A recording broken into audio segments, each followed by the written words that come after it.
Welcome to our webcast titled Applying Advanced Analytics to Planning and Forecasting, brought to you by CFO Publishing and by the sponsor of our webcast, IBM. I'm Joe Fleischer, and I will be your moderator. I would like to tell you about our very distinguished guest speakers for our webcast. First, I'll tell you about Steve Player, who may be familiar to many of you. He's the North American Program Director for Beyond Budgeting Roundtable, BBRT, where he works with BBRT member companies to implement continuous planning processes. He will discuss planning and forecasting during this webcast, and as many of you may know, he has more than 30 years of experience with improving performance management and implementing strategic planning processes. He's also the co-author of the books Future Ready, How to Master Business Forecasting, and Beyond Performance Management, as well as 5 other books.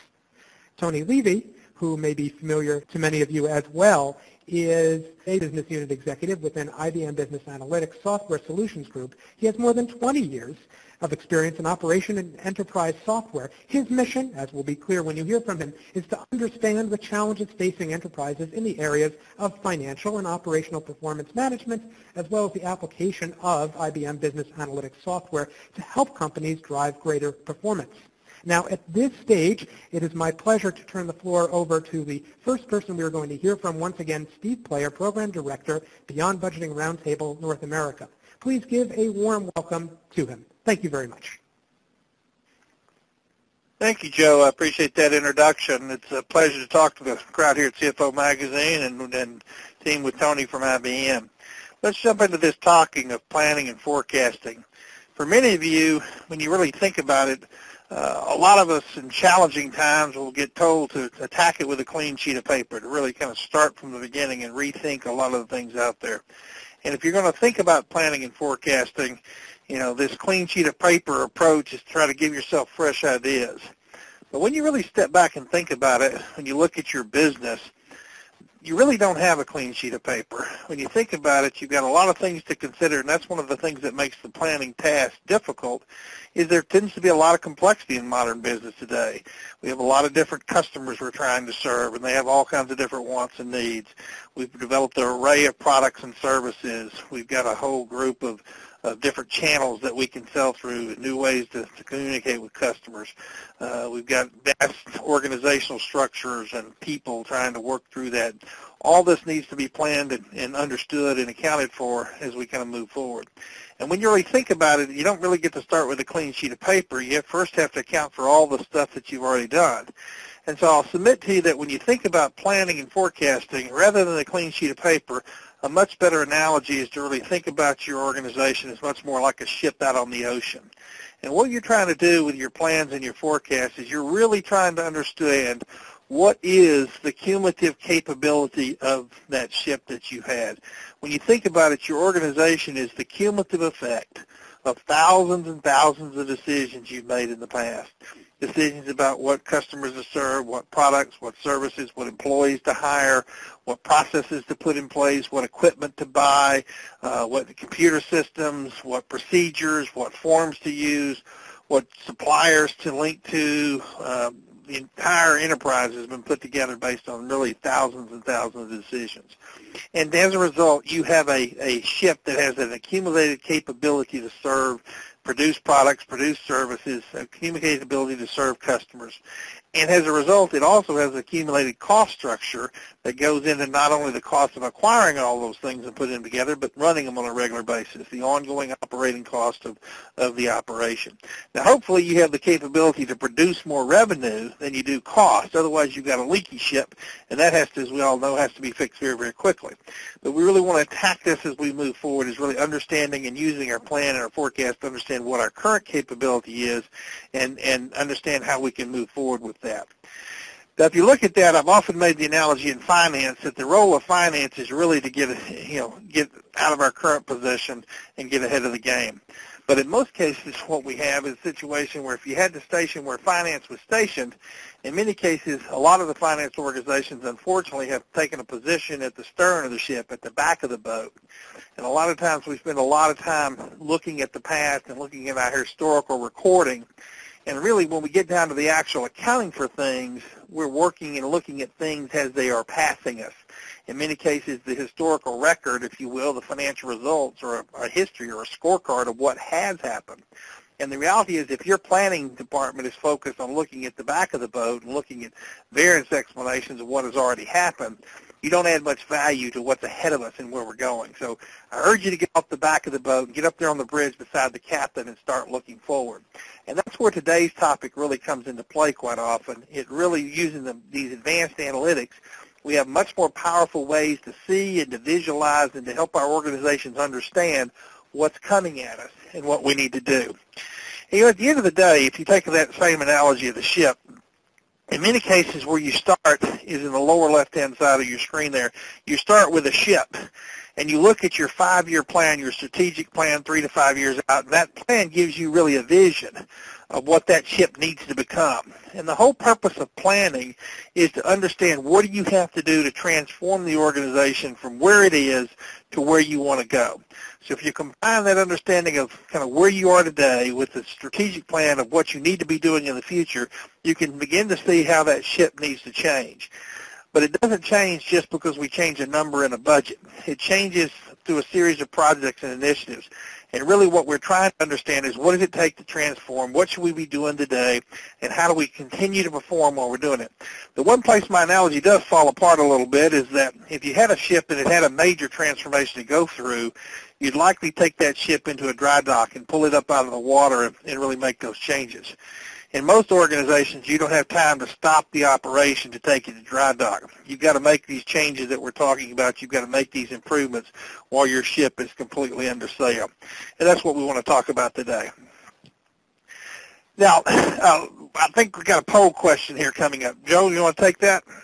It would be my pleasure, and thank you very much, Steve. So this is going to be the first of 3 polling questions we will intersperse throughout our webcast. What we ask you to do now, before you respond, we will give you the opportunity to respond in just a moment. The first polling question that we're going to pose is how important is financial forecasting in your organization? Now, the choices, again, we're indicating the choices. We'll give you a moment to respond in just a second, in a few seconds, I should say. The choices from top to bottom vary. It is the way we steer business performance. Somewhat, we focus on it periodically. Not very. It is generally seen as an administrative chore, or the bottom choice, we do not routinely forecast. So feel free to keep the choice in mind as you get ready to respond.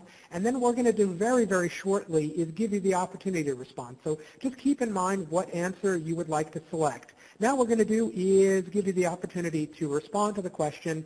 And again, just to recap the question that we have posed, we want to find out in response to this question is how important is financial forecasting to your organization? Again, to recap the top choices vary. It's the way you steer business performance. Second from the top, somewhat, you focus on it periodically. Third from the top, not very. It is generally seen as an administrative chore. Or if you don't routinely forecast, feel free to select the radio button next to the bottom choice. After you select your choice, you are welcome to click on the submit button. And what we're going to do very, very shortly is reveal how you have responded. And so far what we can see is that a majority, 2/3, have indicated very clearly that financial forecasting is very, very important to the way that it is the way that you steer business performance. In other words, it is very, very important to your organization. And with that in mind, we are going to now continue our discussion. Well, good. Those polling results are comforting, Joe. That means most of the people on this webcast are in the right place. The handful of you that had to answer C or D, hopefully you guys can catch up quickly. But in finance, we're always trying to look forward. And so we've done a number of other webcasts in conjunction with IBM that focused on different attributes of forecasting. The book I wrote with Steve Morridge, Future Ready, How to Master Business Forecasting, that's the whole topic of the book. And we've done a number of other webcasts and white papers that are available at the IBM library about forecasting and the different aspects of forecasting. I'm not going to go into that today because I want to reserve our time to focus specifically on this whole topic of analytics and particularly predictive analytics because I think we've got some exciting new things that Tony's going to announce to you here in just a little bit that'll help you get deeper into that. But just a little bit of quick recap. When we talked about forecasting, We often talk about in our book the 5 attributes of diamond level forecasting. And let me just use a little quick recap for that, then I'll get straight into the predictive analytics. The first thing we want to make sure that all your forecasts are timely. By timely, we mean time to take action. So it has to be done in a way that allows you to take action. Now, I say time to take action, that means it's forward-looking. It has to give you information about what problems are coming at you, what opportunities are coming at you, in time for you to take advantage of those. So you have to be looking far enough out in the future to be able to adjust. And if you remember our previous seminars, the speed at which you adjust often determines that. If you're like an ocean tanker that are full and slow and your organization takes a long time to turn, your visibility needs to be a long way because it takes a long time to adjust. Likewise, if your organization is shifting to where it changes much more readily, it becomes much more like a motorboat, then your timing really doesn't have to look as far. You can be much more nimble. So your timeliness depends on how rapidly that you change. The second attribute of diamond level forecast is really actionable, and we're going to spend a lot of time talking about that today. By actionable, I mean your forecast helps tell people what they need to do. I have seen so many people doing forecasts, particularly financial forecasts, that are basically ratioed income statements. And the biggest problem is they don't intuitively tell anybody what to do. It's a stack of numbers, and somebody has to go through and figure out what the numbers mean. In today's world of visualization, in today's world where people get told stories, we need to make things much more actionable. When you build your forecast, it should tell people exactly what's going right and what's going wrong, what the opportunity are, what the risks are, and how they can take advantage of that. So make sure your forecast makes things actionable, and we'll show that more in detail in just a second. The third thing is we want forecasts to be reliable. And by reliable, I mean simply free from bias. They're not overly optimistic or overly pessimistic. They're just understanding of where exactly you are, so free from bias. The fourth thing we want them is to be aligned. By that we mean everybody's looking at the same information. We don't have sales saying we're going over here and operations not believing us, says no, we're going to go over here, and finance not believing either one of them, and having a third forecast says no, we think over here is where we're going to go. You can't have multiple versions out there. You need one version of the truth that everybody's looking at. There may be differences of opinion, but let's at least have one set of numbers that everybody can agree on and understand and work from there to begin with. And the last point is we want this whole thing to be cost effective. It doesn't do any good if you build an elaborate system that you can't afford to maintain. So you need to focus on doing things right the first time, eliminate the bias, the hook and the slice, the left and right, but also cost effective in that you're not trying to forecast every line item. You're trying to focus on the key things that are really going to drive things forward. So you put those 5 things together, and that's the diamond level forecast. Timely, actionable, reliable, aligned, and cost effective. Or the numeric we talk about, TARAC or carrot. So let me go into today's discussion. We're really going to hone in on this second one here on actionable. We're going to give you some insights in terms of how to make a forecast more actionable. And we're going to look at this whole topic of predictive logic diagrams, because as we get into the more nuanced approach, as forecasting has been talked about for 2 or 3 years now in great detail, we need to get deeper and deeper and understand more what to do. We need to move into the whole issue of logic diagrams, get away from those ratioed income statements by getting into understanding deeper and deeper what's going on in our organizations and what are the things that really move the needle where we're trying to go. So when we talk about it, we're going to shift to driver-based forecasting. And by that, what I mean, we're going to look for the things that really drive our business, the big rocks, if you will, that cause the results to occur. We're going to look at those economic indicators and the levers that we have available to us to pull to move forward. Now, I'm going to take you through an exercise in that and show you how to do this. Now, the slide presentation you have is a mix of pictures and deeper words because we wanted to try to give you a little bit more how-to in showing you how to tackle some of these things. So in terms of this is a simple definition of driver-based forecasting. You could read it in the slides later on, but you go back to this when you get a chance to think about building your own driver diagrams. Use this as a guide to kind of walk you through. I think we've got another poll coming up before we get deeper into that. Joe, you want to take us into the next poll? It would be my pleasure. The second of our polling questions, I should say, it asks the following. Does your finance team currently use driver-based forecasting? What you can feel free to do before you respond is view the choices and then think about your response. So the question is, once again, does your finance team currently use driver-based forecasting? And the choices from top to bottom are yes, no, but we plan to, no, and we don't plan to, If you don't know, feel free to keep D in mind, and if the question is not applicable to you, feel free to keep E in mind. So what you're welcome to do is keep in mind the choice that you would want to select. And then what we're going to do in just a moment is give you the option of responding. So just to recap this question, once again, the question that we are asking is, does your finance team currently use driver-based forecasting? If the answer is yes, feel free to select A. If the answer is no, but we plan to, B. If the answer is no and we don't plan to, C. If you don't know, D, and the question is not applicable, E. After you select the radio button that corresponds to your answer, we ask that you click on the Submit button. So once again, feel free to select the radio button that corresponds to your answer, and then you can click on the Submit button. We'll give you just a few more seconds to respond, and then we will reveal how you have responded. And so far, what we can see is that a plurality, a near majority, have indicated yes. What's interesting is that a significant percentage of respondents have indicated, nearly 25%, nearly a quarter, have indicated no, but we plan to. And so with that in mind, this is a great opportunity to continue our discussion about defining key business drivers. Thanks, Joe. Thanks for the poll, guys. Appreciate the interest. This is an area we saw growing interest within and which IBM is responding directly to here. What I'm going to take you through now is just a simple logic diagram to help explain the work. What we're going to look at is what typically happens in forecasting, and then we're going to get into some of the elements, and I'm going to show you how to build things. What you have in front of you is kind of the rudimentary logic diagram that we're coming back to. In most situations, when you think about a forecast, and people want to forecast revenues, for instance, they pick a number and they ratio off the previous sales, and they give a guess about what's going to happen.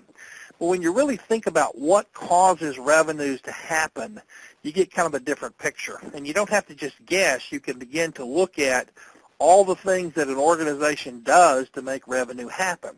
And you can begin to think about the logic. And that's literally what we did to build the initial logic diagram here. So I'm going to take you through this in a way that I think will give you a lot more things to look at. And the thing I want you to think about is really two things. One, how much better is it helping management understand what's going on in the interplay between the different departments? And then two, what are the metrics that you can begin to look at that begin to tell you how things are going? And when you think about those metrics, think about the timing. In finance, as I mentioned earlier, we spend a lot of time standing on the back of the boat looking off into the past. And the reality is you can't change much. It's like watching a sporting event by just looking at the scoreboard. You have to see what's coming. You have to anticipate. And if you don't like the outcome, you have to know what you can do to potentially change the game. And that's where logic diagrams really come in. And the reason I think they're so powerful in terms of what's out there. So let me take you through how you get past just looking at the end result and moving forward. So in this organization, it helps to understand this is a home improvement company, and they're trying to sell their product. If you start very typically, when you're building your logic diagrams, you always stop kind of the bottom right-hand corner. Just start with what you're trying to understand. In this situation, we're trying to predict net revenue. So the bottom right-hand is kind of what is net income? Well, it's a function of the number of installations they make and the average selling price. So you have some metric information, and you begin to understand, okay, it's basically how many things I installed. And you start in the bottom right-hand corner, and then you start asking, well, what causes that occur, and what causes that to occur? So we begin to work from the bottom right-hand corner, and I urge you, since you really don't know how long your logic diagram might take, you might just start in a project room and start working with the wall, and that way you've got plenty of space to continue to grow and move forward. So working backwards, you're starting to build the logic out in terms of what's out there. Then you ask the question, well, what causes installations? This situation, installations are basically what got released to production, but what got released to production really was based on the sales that went through. Now, in this situation, their gross sales, in many cases, had to clear a financing step. So understanding how the financing and whether or not if the customer needed financing, and probably 90+% of their customers needed financing, so you had to include that loop in there. But you begin to look at the number of sales released to production, and now we're beginning to go from just the mechanical recording of sales back into the trigger documents that trigger it. And so we're at the sales function, and we've got sales guys being happy they've closed the sale. And we're beginning to move back, and so we can look at the number of units sold and how many of them cleared financing. We begin to get a bit more insight as to what's going on in the operation. But we could keep asking the question, well, what causes that to occur? And you back up from sales, and you really see it's really a function of the success of the sales team. And the success of the sales team is really evaluated by looking at the total number of sales calls they went on and what percentage of them, or the success ratio, if you will. You know, what every 100 sales calls, how many of them were successful? And so you look at success ratio, and you can look at the non-productive coming off that. And you begin to think about sales calls, and you can back up from there. What determines the number of sales calls that anybody goes through? So we take it back up another step, continuing to work backward, and we understand that sales calls are really a function of leads in this company selling system. Leads are attracted, and then they're sent to a phone bank, and the phone bank spends a lot of time calling those leads and trying to arrange sales appointments. In this situation, salesmen are given 2 sales appointments a day, an afternoon appointment and an evening appointment, and they're guaranteed 6 days a week to work. So each salesman gets 12 sales calls a week, 1 in the afternoon, 1 in the evening, each of 6 days. And so you begin to see that the call bank is trying to set appointments for each of the number of salesmen. So if you have 100 salesmen, you need 600 appointments each week to be able to fill their, you need 1,200 appointments each week, 2 a day for 6 days, 12 per salesman, 1,200 appointments. So you've got a call bank that's trying to do it.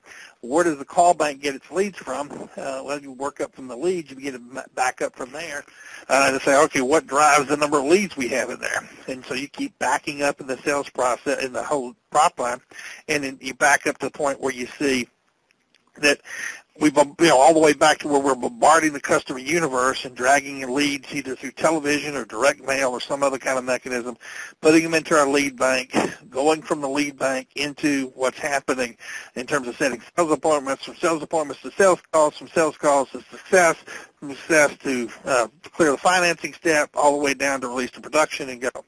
And you begin to see this, and you look at each one of these different areas, each of these different boxes in the organization often is dealt with by a different functional part of the organization.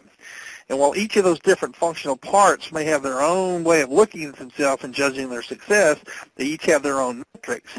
You really can't understand the health of the organization unless you understand how those departments interact with each other and how those metrics combine with each other to create the entire process and the entire sales process here. So the other thing you can begin to see is once I see how these things interact, I can begin to understand not only success factors, but I can understand how much time. And you can begin to think about how much time it would take to move from left to right.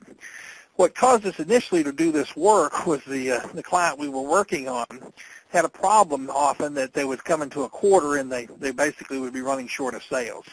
So there'd be a lot of anxiety. Somebody would find some investment money and they'd want to apply it and attack it to solve the problem. So if they came up with $1 million to invest, you try to figure out where do you want to spend the $1 million, where do you want to invest that to try to have the most impact in terms of what's out there. And as you think through that, there's lots of different places you could tackle that. And I want you to think about that for a second. Before we get into this, I also want to tell you a little bit.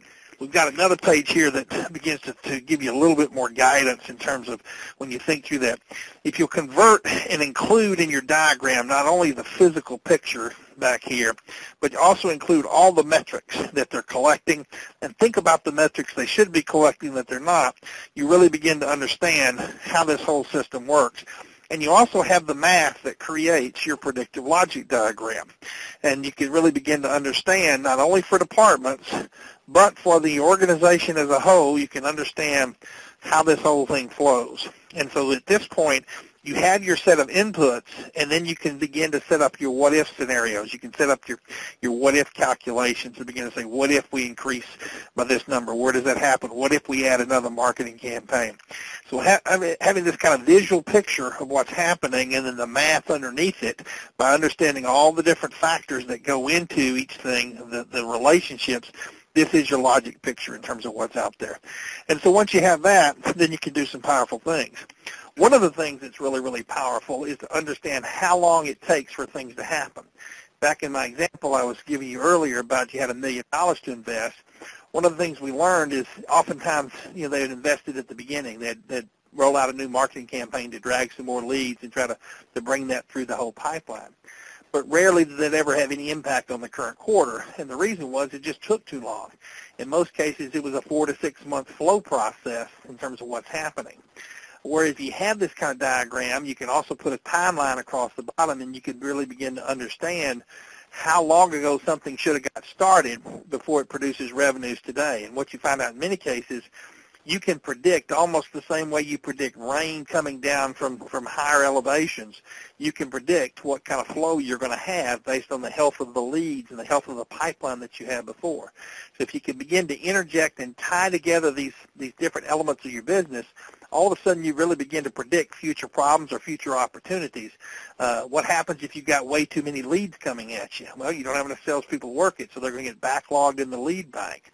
What happens if leads hang in the lead bank too long? Well, they begin to get stale. Some other competitor comes, picks them off. In a home improvement situation, the customer situation could change. They could spend the money on something else. They could sell the home. A lot of different things can happen. So you really want to look at the health of the organization by looking at health of things, in many cases non-financial things like the health of the leads in the lead bank. We look at the aging of inventory, the aging of receivables, but do we ever look at the aging of the leads in the lead bank? All of a sudden there's some really important stuff that you need to look at to really understand the health of the organization. So in terms of our question, if you could make a major investment, where would you put it? Where would you want to attack that? And so once you have this logic diagram, you not only can look at the timeline, how fast things occur, the math, and where the places, you can begin to look if you have opportunities to improve, where's the place you can have the most benefit. A lot of people really struggle with this because they really never thought about it. They always think about investments in terms of continuous improvements of functional things. But if you improve any part of this organization, it may not flow all the way through. If we could speed up the marketing department, for instance, so they could produce more campaigns. Well, that'd produce more leads, which would fill up the lead bank faster, but it wouldn't necessarily make anything flow faster. So it's important when you're diagnosing and looking at a predictive logic diagram that you get the whole picture out there so that you can understand where the bottleneck is. So when looking at diagnosing the entire diagram, look for the bottleneck. In this situation, where is the bottleneck? Where is the part that we really need to kind of focus on? If we had more time, I'd take you through that, but suffice to say, it's really right here. The bottleneck on this system was in the sales area because nothing could flow faster than the fact that corporate policy said we'll give each salesman 2 calls a day, 6 days a week. So each salesman's only worth 12 sales calls a week. That's his top end. That's his capacity, and he's not going to close all those. You can't get anything faster. Anything I do earlier builds up more leads, but it doesn't make them flow through faster. The only way I can do that is either change corporate policy or add more salesmen or change my selling process. So once you have a logic diagram, not only can you do a better job of planning, but you also can understand where your investments are going to have the most power in terms of what's out there. So think about this as you begin to build diagrams. Tony's going to give you some examples and show you some of the power as well as an interesting offer that I think will help you experiment. I'd like to ask you a favor. Let's continue the dialogue on these logic diagrams and let's share experience, and we'll keep building out to help other organizations become more effective. Let me pass it on over to back to Joe and to Tony. Hey, thanks so much. Hey, Steve. Hey, listen, thanks for illustrating the power of driver-based forecasting to change the fundamental dialogue between finance and business, to focus on the drivers of performance as well as an approach to target performance improvements and then account for those projected improvements in plans and forecasts. In this session, we're going to take a look at how to apply advanced analytic software solutions to improve planning and forecasting. Indeed, more than ever before, we need to rethink, redesign, and retool our planning and performance management systems to help the business drive profitable growth and adapt to risk. The reason is simple. Heightened volatility, uncertainty, and risk are now part of the normal course of business. The recent 2014 Association for Finance Professionals Risk Survey, illustrated on this chart, revealed that 45% of finance executives report corporate earnings are exposed to more uncertainty today compared with 3 years ago. From uncertain customer demand for products and services to volatile commodity prices and exchange rates, every aspect of business in every geography and industry is under greater pressure to adapt to increased volatility, uncertainty, and risk. So how are finance organizations responding? Unfortunately, the majority of organizations continue to rely on outdated systems of insight. In the recent IBM Global C-Suite study, we interviewed over 570 CFOs around the world. When asked what capabilities or tools does your organization use for decision support activities, CFOs state that they continue to rely primarily on intuition and spreadsheets 2/3 of the time. They use dedicated, purpose-built analytic tools only 15% of the time for decision support. In the face of heightened volatility, uncertainty, and risk, intuition and spreadsheets alone are not adequate to help companies adapt to market conditions and steer business performance. Now, can we learn anything from leading finance organizations? In that same IBM Global C-Suite study, we found a group of superstars, we call them performance accelerators, who outperformed the rest by over 70% in terms of revenue and profit growth over the last 3 years. In this chart, the results are the top horizontal bar for each measure. We can see that these superstars are more effective at evaluating market trends and competitor actions by a factor of 2 to 1, comparing 60% to 30% effectiveness. They are more effective at applying predictive modeling to deliver stronger business foresight by a factor of 1.9 times. They're more effective at challenging business partner assumptions by a factor of 1.7 times. They're more effective in forecasting by a factor of 1.6 times, this being the central mechanism to steer business performance. The point I want to highlight here is that leading finance organizations work closely with business managers to focus on drivers of performance, as Steve mentioned. They invest in process and technology to deliver stronger business foresight. Specifically, they invest in statistical modeling techniques to uncover drivers automatically from data, to create more reliable baseline forecasts, and to account for uncertainty and risk explicitly in plans and forecasts. We will take a closer look at these applications in a moment. First, let's ask you, our audience, for a show of hands on your use of statistical modeling techniques. With that, let me pass it over to you, Joe, to administer the next polling question. Thank you so much.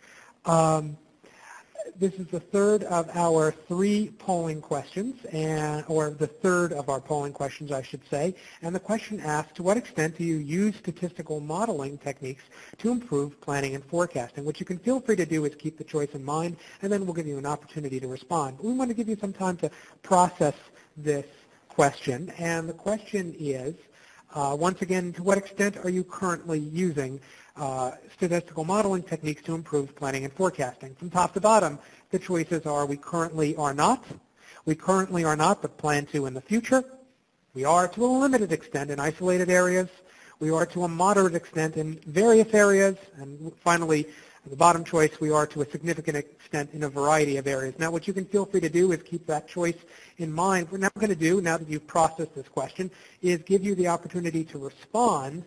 And once again, the choices we have indicated are we currently are not, from top to bottom. If that is the answer, feel free to select choice A. If you are not, but you plan to, feel free to select choice B. If you are to a limited extent in isolated areas, feel free to select choice C. If you are to a moderate extent in various areas, feel free to select choice D. And finally, if you are to a significant extent in a variety of areas, feel free to select choice E. And after you select the choice, you are welcome to click on the submit button. This way we'll be able to record your response. We'll give you just a few more seconds to respond. And now what we're going to do is we're going to reveal how you've responded. And so far what we can see is that a plurality, roughly a third of respondents, have indicated that, and this is very, very interesting, a third of respondents have indicated that you are to a limited extent in isolated areas. Next most prevalent response, you currently are not. And what we want to do, for those of you who currently are not, we want to make a case that there's a good reason to do so. And with that in mind, we are now going to continue our discussion. Yes, thanks so much, Joe. And just reflecting back on those responses, basically 43% currently do not, and of those 43%, about half plan to in the future. and then the polarity are to a limited extent. So once again, as Steve mentioned, you're in the right place, and we hope to deliver some value for you. So let's take a look now at 4 enablers that you should evaluate as you start down the path of applying advanced analytic capabilities. Now, data visualization is a key enabler that has come a long way since the invention of data tables with rows and columns over 4,000 years ago. Now, while rows and columns of data may faithfully document data correctly, they don't unlock and deliver insights quickly nor scalably to all the right people as frequently as needed. For instance, if you were looking at employee attrition data, consider mapping the data against geographic locations, such as the top left chart here, so that the reader can quickly and easily see which countries contain the largest concentration. And on the top right chart, drill deeper into attrition data by department and by geography using heat maps that quickly let you focus in on which departments in which geography have the highest attrition rates. Finally, as illustrated in the lower chart, plot key variables that you believe might be correlated with one another to provide insights in a scatter chart. Notice that a third dimension, whether employees are active or inactive, can be visualized using color coding. The point here, to steal a phrase, is that a picture is worth 1,000 numbers and can often communicate insights much faster and more easily than traditional data tables. You should adopt software solutions that enable you to render data visualizations easily and collaborate quickly with all the right people as frequently as needed. Another key enabler is the use of statistical modeling techniques to uncover patterns directly from your data. In this example, we're using a technique known as decision tree modeling to uncover predictors for the likelihood of a particular outcome. In this case, whether a sales opportunity will result in a win or a loss. In his analysis of drivers a few minutes ago, Steve listed the call to units ratio or success ratio as a critical rate in developing more reliable forecasts. Imagine if you could uncover the predictors of that ratio, essentially the predictors of win-loss for an opportunity sales pipeline. Imagine pulling sales opportunity data from your Salesforce automation system, along with data on the tenure of your sales representatives from the HR system, as well as levels of technical training for these sales reps from other data sources and so forth. The system first analyzes the quality of the data set. It identifies duplicate data, empty fields, outliers, and so forth, to ensure the data set is robust enough for statistically significant analysis. It automatically makes some adjustments on the data and directs you towards further data quality improvement opportunities. Once the data is sufficiently robust to analyze the system then guides you in uncovering and analyzing predictors of wins and losses automatically from the data. On the right side of this chart, under the heading Which Fields Influence Sales, you can see that the system uncovers the level of technical training of your sales representatives, their compensation, years of sales experience, number of client visits, and average call length are all key predictors of average sales. The left side of this chart brings all the predictors together in a spiral diagram. Predictors plotted closer to the target metric have a stronger influence. Think of this as similar to a correlation coefficient, if you recall your high school statistics course, than those plotted on the outer ring, which are weaker. We can see that years of sales experience has a 60% predictive accuracy from the call-out in the center of this diagram. The system can also derive the effect of a combination of predictors. In fact, we see that a combinatorial model is in fact the strongest predictor. The point is that these insights are derived directly and automatically from the data set. They might confirm what you already suspected, but now you have a quantitative basis for targeting improvements, as Steve discussed earlier. Furthermore, you could apply this model to future sales opportunities that have yet to conclude in a win or a loss. This becomes a prediction of future wins and losses that you can use in revenue planning to create a more reliable baseline forecast for current quarter, for example. Other examples of this approach might include creating a model of accounts receivables to determine the likelihood that customer accounts pay their invoices on time. In fact, we have a healthcare client that is using just this approach. They discovered 10 variables that reasonably predict on-time payments, including zip code, income, prior payment history for repeat customers. When a customer account is 30 days past due, they enter the profile into the system and classify the customer account into one of three segments. Segment A is very likely to pay in the next 30 days. Segment B is somewhat likely, and Segment C is very unlikely to pay.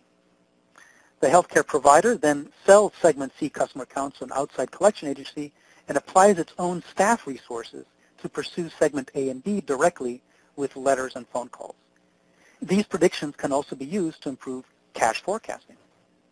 Another use case for decision tree modeling is customer churn analysis. What are the predictors of whether a customer will continue to buy from us or switch to a competitor? Imagine using this predictive model to understand the impact on profit and revenue. Decision tree modeling derives predictors that are essentially treated as independent of time. In order to create forecasts directly from time series data, we would use other approaches, such as temporal causal modeling, which is a multivariate regression technique. This is developed based on work by Nobel Prize-winning economist Clive Granger. What is unique about this approach is that it uncovers what is known as Granger causality, whether one metric in a time series is causally related to another. You've probably heard that correlation does not imply causality. For instance, if I told you that every time I wake up in the morning with my shoes on, I have a headache, you might conclude that wearing shoes causes headaches. When in reality, a hidden variable such as eating or drinking too much of the wrong food or beverage that night was the true causal driver. Well, Granger causality attempts to account for this to develop causal time series models. This slide illustrates an example of temporal causal modeling on time series data. In this example, trouble ticket impacts customer turnover, which impacts market share, which in turn impacts sale of our products. This approach uncovers the lag between the impact of one metric and the effect on a downstream metric. It uncovers whether the relationship is directly proportional or inversely proportional. For instance, the input metric goes up, the downstream metric goes down. That's an inverse relationship. The network illustrates the degrees of separation between metrics. Trouble tickets first impacts customer turnover, which impacts market share, which in turn impacts sales. And finally, over on the left side, a slide bar allows the system to project the momentum of the metrics or the business into the future, all else being equal. This helps create a more reliable baseline forecast based on a statistical model of your data that you incorporate directly into your plans and forecasts. The impacts of actions and initiatives that the historical data record is not aware of should be added to this baseline to create the final forecast.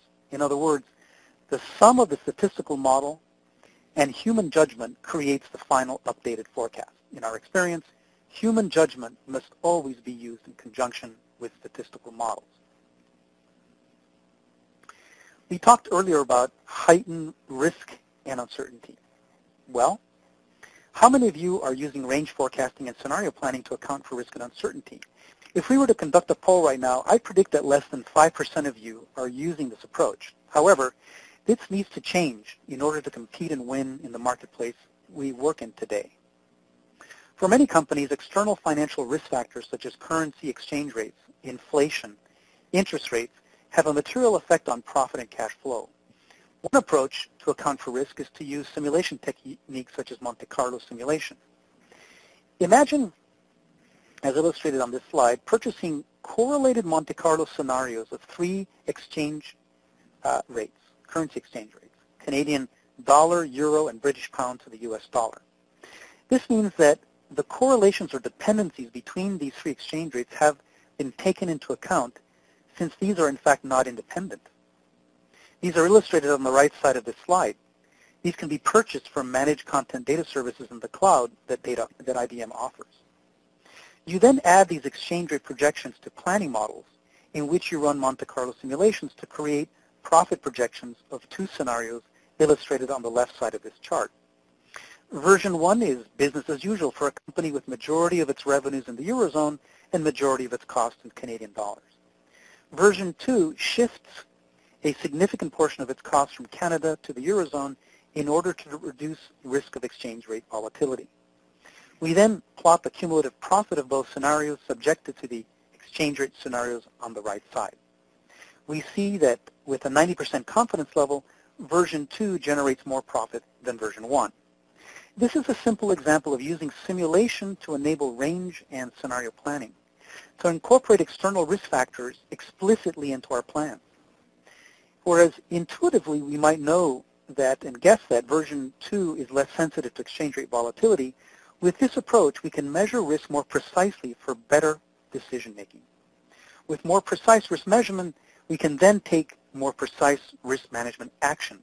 For instance, in version 1, we might simply purchase a forward or option contract as a hedge against exchange rate volatility.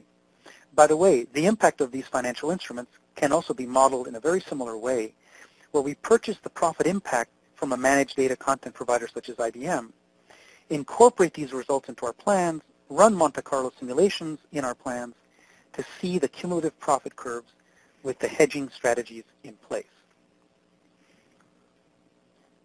We can also apply Monte Carlo simulations to the more general problem of range and scenario planning, where we're dealing with internal drivers such as sales channel productivity, as well as external financial risk factors, as we described earlier.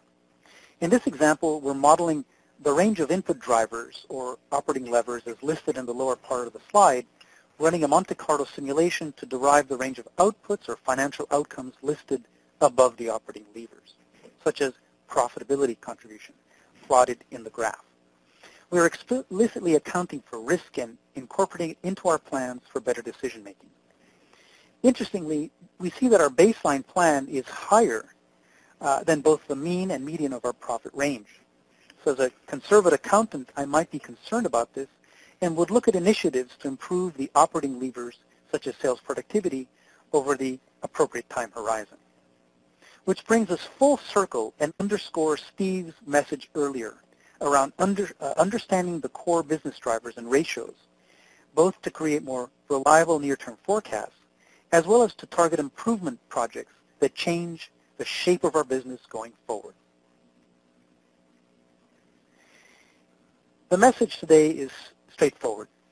Finance organizations need to adopt new advanced analytic solutions and disciplines to anticipate and shape business outcomes more effectively. Hopefully, Steve's recipe for driver-based forecasting, along with these simple enablers of data visualization, predictions, and simulations, have given you ideas on how you could apply advanced analytic solutions to improve planning and forecasting. And the answer is that IBM can help with a full range of capabilities and solutions to automate and transform the planning and performance management processes and systems. Oh, by the way, almost all of these are available on the cloud and on-premise. Let me leave you with an exciting offer and an invitation that Steve alluded to earlier. Here is a free trial offer to try out decision modeling on your own data set. This is the first example in the use of predictions that I covered earlier around the win-loss analysis. IBM Watson Analytics is a cloud-based analytics service for data discovery. Simply go to watsonanalytics.com, register, and start using the beta version of this service today. You can upload your data from a CSV file. The service will guide you through data quality and preparation, and then recommend predictive analyses to perform and then generate predictions and insights on the fly. With a few restrictions, this is completely free. So start now. Discover predictive insights from your data and start applying them to improve planning and forecasting. With that, let's go to one more polling question. Joe? Thank you very much, Tony. And this is an additional question we're going to pose above and beyond the 3 polling questions that would make one eligible for a certificate. We want to find out, based on what you have heard, what you believe that your organization should now do. The choices that we have indicated are the following, and we'll give you a moment to process these choices. From top to bottom, they are: we already have a major performance management improvement initiative underway. We should make improvements to our performance management process. We need to fundamentally redesign our processes and deploy better software solutions. or nothing. So in other words, feel free to select or keep in mind, rather, the radio button that corresponds, or rather the choice, I should say, that corresponds to your answer. And then we will shortly display the radio buttons that you can then select that would correspond to your answer. Again, we want to find out what, based on what you have heard, what you believe your organization should now do. So now what we're going to do is give you the opportunity to respond. And again, just to make sure that you have the opportunity to remember the choices from top to bottom. Again, the first choice, A, we already have a major performance management improvement initiative underway. B, we should make improvements to our performance management process. C, we need to fundamentally redesign our processes and deploy better software solutions. Or D, nothing. We'll give you just a few more seconds to respond. Again, we ask that you select the radio button that corresponds to your answer and then click on the submit button. And so far, what we can see is that a majority, a slim majority, but a slim majority nonetheless, have indicated we should make improvements to our performance management process. And I think what that does, that represents pretty much a majority of those who are currently with us on this webcast. And so with that in mind, we now want to take the opportunity to address questions from attendees. And we've received a lot of great questions from attendees. I think we want to start off with first are a number of questions directed to Steve, and then we'll direct some questions to you, Tony. Steve, this is an overarching question. We currently see forecasting discussions call for the need for forecast accuracy. And for example, our CEO says we should be at 100% accuracy. We need to achieve 100% forecast accuracy. So two-part question. One, does this goal make sense? And if it does make sense, what do we need to do to reach this goal? Joe, can you hear me okay? Oh, perfectly. Okay, great. Had a little issue there earlier. Just want to make sure. That question about forecast accuracy, I get a lot because there's been such a hype about forecast accuracy. And the problem with forecast accuracy is we live in a very, very unpredictable world. So when people emphasize forecast accuracy, and even I've heard of schemes where people get paid for forecast accuracy, the only way you can really be accurate in a situation where you have a range of potential outcomes is to always give the answer you know you can hit. So if you could grow your business 4 to 12%, people wouldn't put 12 out there because lots of times they wouldn't quite get there. But if they confidently thought they could get 4, they'd put 4, they might even say 3. In many cases, the people that are hitting forecast accuracy are doing it by collapsing the organization on the lowest outcome that they can reach.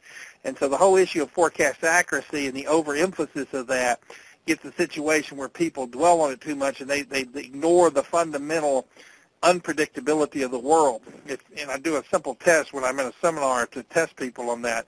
I ask just, can you forecast the price of a barrel of oil 6 months from now? And it baffles lots of people. So we simplify the question, will it be higher or lower? And it's still tough. I mean, 12 months ago, who would have thought oil would be down here in Texas? We're below $2.50 a gallon.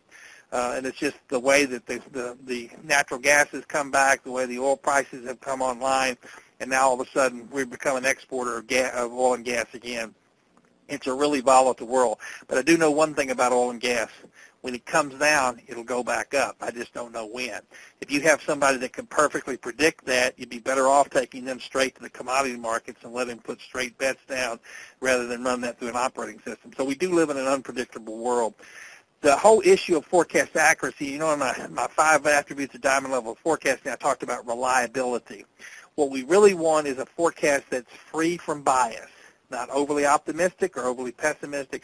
If we understand it's free from bias, then we can take the calculation, we can take our process and procedure and making it more and more useful by getting more and more understanding about what's really going on and the factors that go in there. So I would avoid, to begin with, I'd have a serious discussion with the CEO when he talks about forecast accuracy to just ask him how did we want to achieve in an unpredictable world that we live in, and instead focusing on reliability and how we build systems and models that help us track that and track how we're going to go forward. Well, thank you very much, Steve.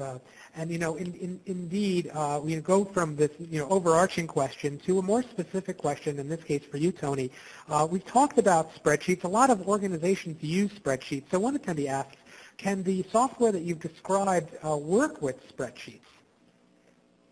Yes, hey, great question. Yeah, particularly with in terms of our planning solutions, spreadsheets as input mechanisms are really essential. We preserve that. So the short answer is yes, spreadsheets as an input as well as an output for our planning and business analytics generally are supported by our solutions. Thank you very much. Thank you very much, Tony. We've received a number of questions about methodologies.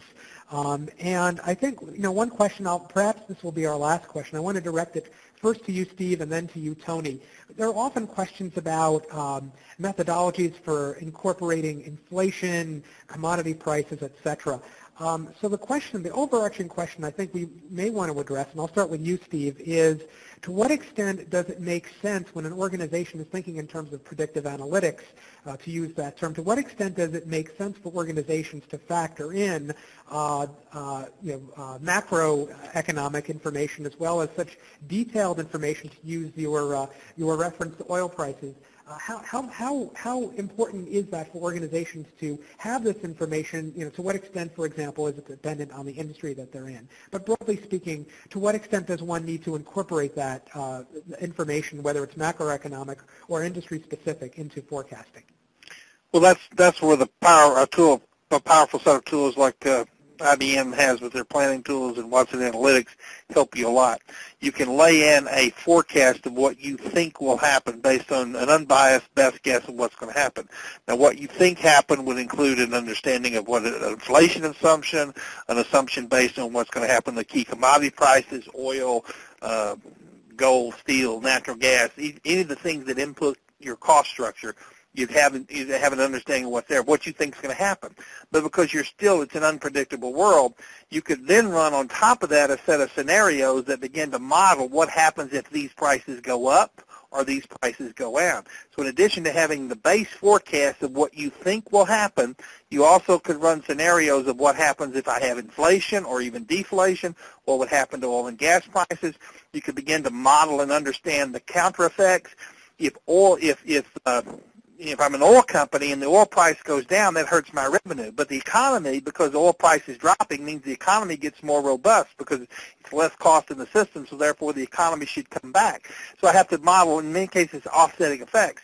And if I've got the right kind of modeling system in there, I can begin to look at that and look at those examples. Tony's example earlier where you're showing the effects within what kind of probability. I begin to look at mathematically and assess risk so I can begin to understand. And from that understanding of the sensitivity of how sensitive our business is, I can understand what risk we run. I can understand could a hedging product help change that risk profile.